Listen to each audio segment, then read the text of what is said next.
Personne ne l'avait vu venir. Pas les traders aguerris, pas les influenceurs, pas même les plateformes d'échange. Le 10 octobre 2025, en l'espace de quelques minutes, le monde des crypto-monnaies a vacillé.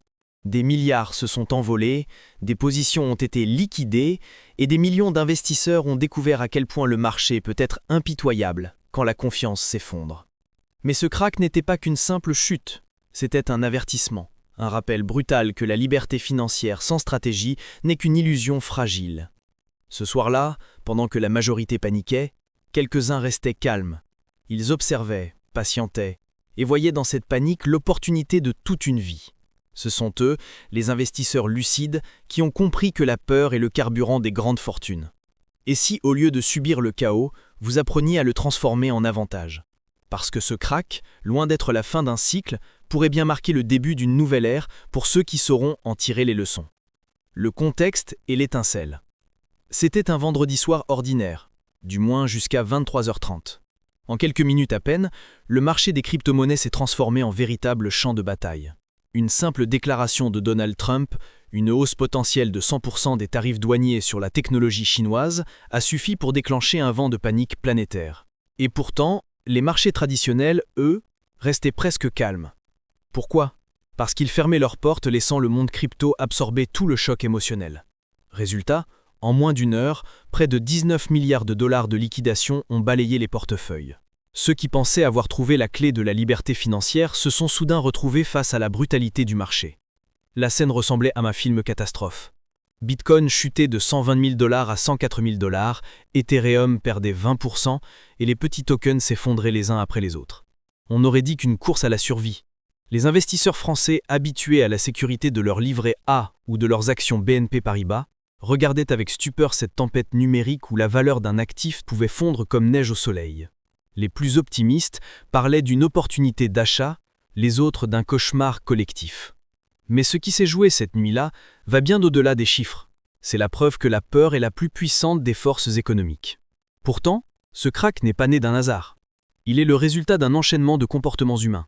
La cupidité, la peur, le mimétisme. À force de vouloir faire comme tout le monde, des milliers d'investisseurs se sont retrouvés pris dans une cascade de liquidation. Et cette fois, la technologie n'a pas pu sauver le jeu. Les blockchains saturés, les plateformes d'échange en panne, les ordres impossibles à exécuter, c'était la panique pure. Ce moment révèle à quel point la promesse de richesse rapide dans les crypto-monnaies peut se transformer en leçon amère quand l'émotion prend le dessus sur la stratégie. Mais paradoxalement, c'est souvent au cœur du chaos que naissent les plus grandes opportunités. Comprendre cette nuit du 10 octobre, c'est aussi comprendre comment fonctionnent les cycles du marché. L'excès d'optimisme mène à l'excès de peur. Et vice-versa. Celui qui apprend à rester calme dans la tempête, à observer au lieu de réagir, se prépare à devenir un véritable investisseur, pas simplement un spéculateur. Et vous verrez, le meilleur est encore à venir. Si vous êtes prêt à prendre le contrôle de vos finances et à construire un avenir sûr, vous êtes au bon endroit. Ici, nous transformons la complexité de l'argent en étapes simples et pratiques pour que vous atteigniez vos objectifs sans complications. Si cette vidéo vous a aidé, laissez un j'aime. Cela permettra à d'autres personnes de découvrir ce contenu. Partagez en commentaire quelle a été votre plus grande révélation financière aujourd'hui. Votre expérience peut inspirer et aider d'autres membres de notre communauté à progresser. Et n'oubliez pas, abonnez-vous à la chaîne et activez la cloche pour continuer à recevoir nos guides pratiques et avancer dans votre parcours vers la liberté financière. Ensemble, construisons un avenir solide et sans inquiétude. La mécanique du krach. Tout a commencé avec une étincelle. Mais c'est la mécanique interne du marché qui a transformé cette étincelle en explosion. Le marché des crypto-monnaies fonctionne comme une machine à effet domino. Quand un investisseur perd pied, il entraîne souvent les autres avec lui. Cette nuit du 10 octobre, des milliers de traders se sont retrouvés piégés par un mot redouté. Liquidation. Ils misaient sur la hausse du Bitcoin, convaincus que le marché allait encore grimper, et utilisaient des effets de levier, parfois 10, 20, voire 100 fois leur capital réel. Mais quand le prix a commencé à chuter, ces paris surdimensionnés se sont transformés en bombes à retardement. Les plateformes d'échange ont commencé à exiger plus de liquidités pour maintenir les positions ouvertes. Et quand les investisseurs n'ont pas pu injecter d'argent, la machine s'est emballée. Les plateformes ont vendu leurs positions automatiquement, accélérant la baisse. Un vrai cercle vicieux. Plus les ventes augmentaient, plus le marché chutait, provoquant encore plus de ventes. C'est ce qu'on appelle une cascade de liquidation. Et dans ce genre de moment, peu importe la technologie ou la stratégie, L'algorithme ne ressent ni la peur ni la logique, il exécute. En France, certains investisseurs ont appris cette leçon à leurs dépens.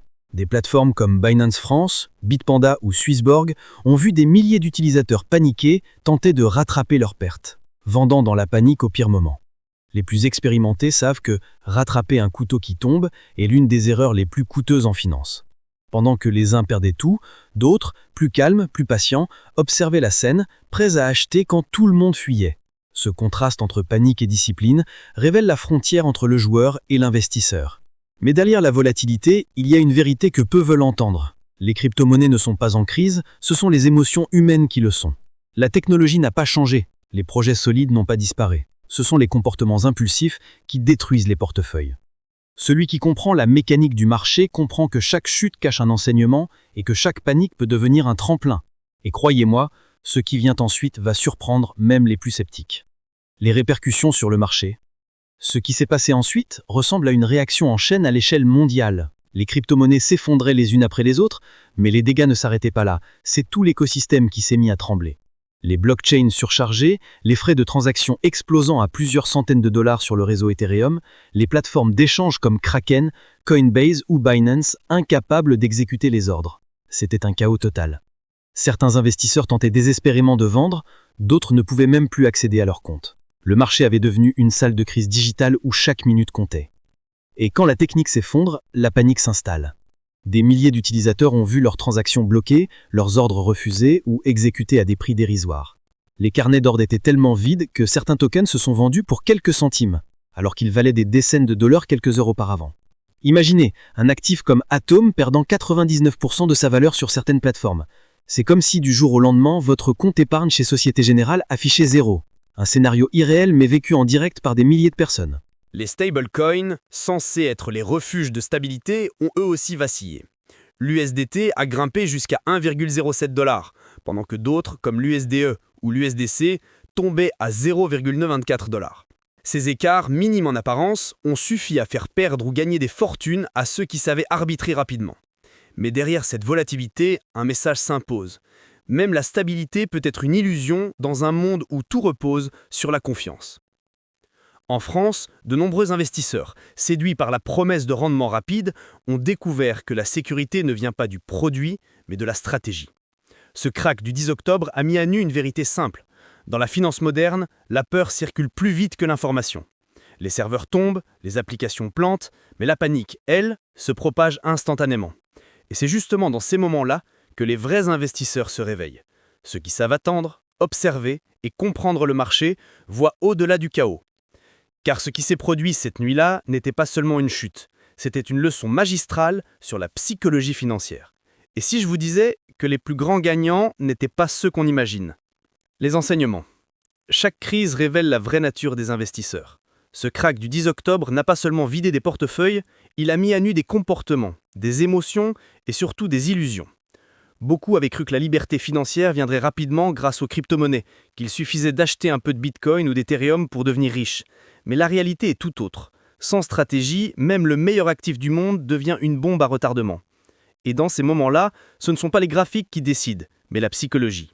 Celui qui cède à la panique perd toujours face à celui qui garde son sang-froid.